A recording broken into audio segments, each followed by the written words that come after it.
Hello, my name is Michael Woods, and you're watching LoopTV.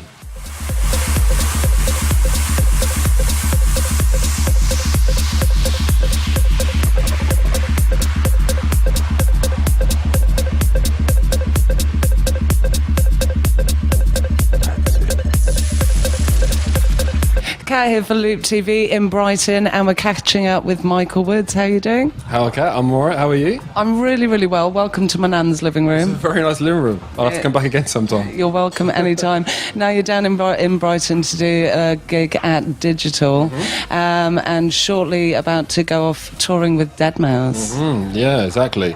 I've been at Digital before. It's a really good club, really good crowd. And yeah, really looking forward to doing a tour with Deadmau5. We've got Brixton Academy coming up next week. And then after that, we're touring around the UK. We've got Glasgow, Hull, then across to Liverpool. So it's going to be quite full on. And I know the crowd, Deadmau5 gigs are really good. So I'm really pleased to be a part of it. Do you know what I mean? So. And then, of course, you've got a residency, Cream, Amnesia, this summer out in Ibiza. Yeah, only like my favourite club in the whole world. I went there, first time I went there was about 10 years ago, and I always remember it because it was the first place that I heard one of my first ever productions being dropped in front of like 5,000 people. It's like, the best experience I've ever had in the world. So that club to me has always held a special place in my heart. What tune was it? Warrior, by Warrior. So that was the first ever production I did. So that was the first time I actually heard it played out, which was, as you can imagine, was amazing.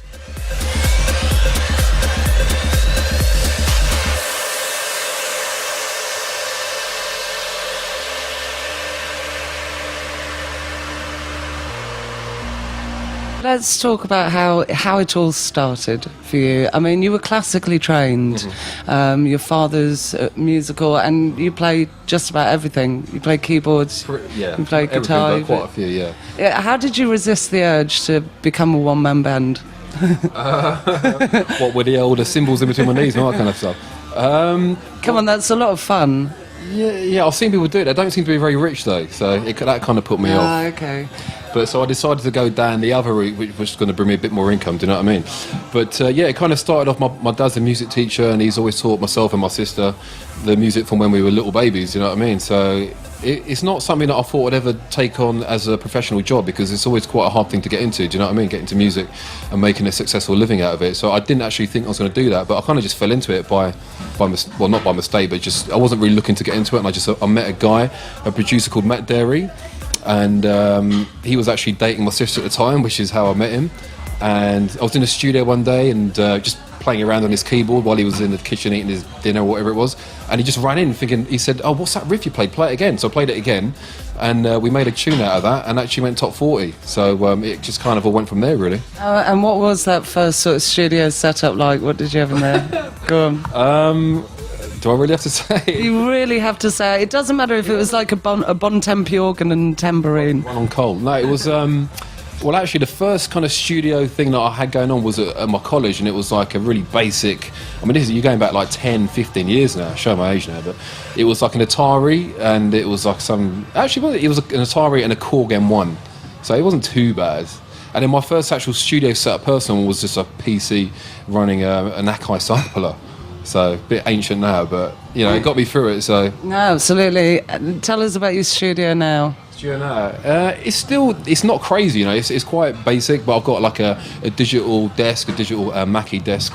I've got Pro Tools HD2, which is a nice setup. A Mac running Logic. So it's a nice setup, and I'll get out of it what I want. So I believe, it's not really what you got, it's how you use it. Do you know what I mean? So I know the thing is, I'm so accustomed to my system, and you can get pretty much anything you want out of it. So I'm quite happy with what I've got. As many other producers have done, you've started your own label. Tell me about how that was for you, the sort of process, how you decided to do it, and the actual process of kick-starting that for yourself. Well, it kind of started when...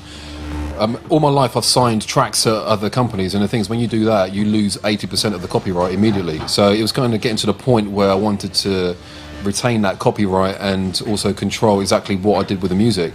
And so the obvious thing was to set my own label up, which is what I did about a year and a half ago now.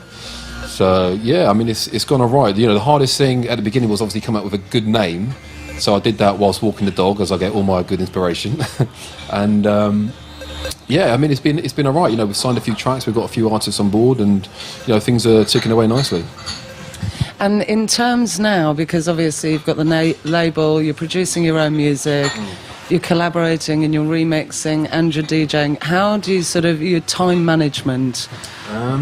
Yeah, that's quite tricky one. I mean, because I've got management, they look after a lot of my time. But yeah, it's just about a matter of, allocating a certain amount of time to whatever you want to do, because every month I have a meeting with my management and we sort out what we're going to do, the plan for the month kind of thing. So it all kind of works in the end. But do you think sort of an artist like yourself finding a good sort of management team has been a key thing to making what you do sort of more successful? Yeah, totally, yeah.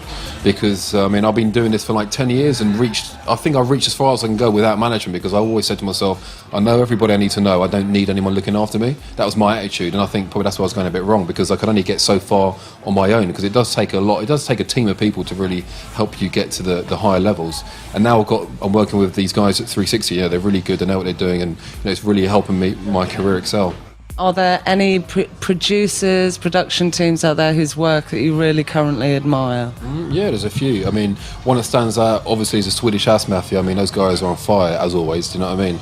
And I met one of them the other day. I met Layback Luke, and he was telling me how he produces tracks. He produces tracks in 4 hours, which like blew my mind, because it takes me a good couple of days. Do you know what I mean, to really get a track down. But those guys, they've really got it going on. So I really look up to those guys and listen to what they're doing.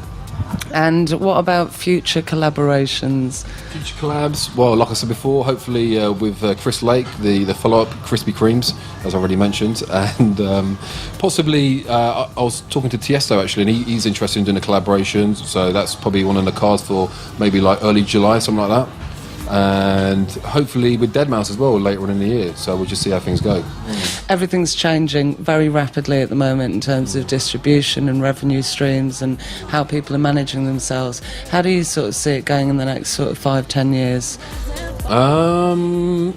Well, I think people are downloading music and they're never going to stop, do you know what I mean? So in terms of sales from actual music itself, I think that's on a downer. But ticket sales are up, so I think as an artist, if you want to make money out of it, is to do the tracks and make sure they're good tracks. But the income won't come from the sale of the record; it's going to come from performing live, because people are going to hear your music. They're going to probably download it for free. They're going to get it somehow, but then they're going to want to see you perform live. And I think that's where it's at. Do you feel that essentially, though, that this will lead to artists sort of being more empowered in terms of developing their career and taking ownership of their music?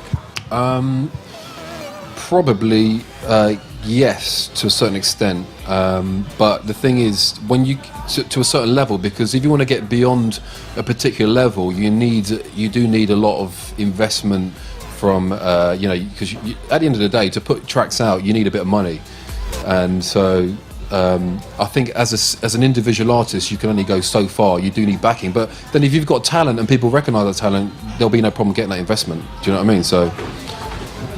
And what about the future for you in terms of your sort of personal, professional development? Where do you want? We talked about you performing stuff live. Are there any other dreams or aspirations in the coming few years? Yeah, I mean, my aspiration is to be able to play live. Do you know what I mean? I've always wanted to have a headline a massive event like Creamfield. Do you know what I mean? And get the whole setup and play live, because, like I said, I've been doing music all my life. So why not? It'll go to waste unless I'm out there performing. So that's kind of where I'm at. Maybe in the next 2 years, 3 years, possibly. So that's what my dream is. So I'm getting there slowly but surely. You gotta have a dream. Even Michael Woods has got to have a dream. Thank you so much for spending some time with us. Have a fantastic gig tonight. Thank you very much indeed. Thank you, Kat, for LoopTV.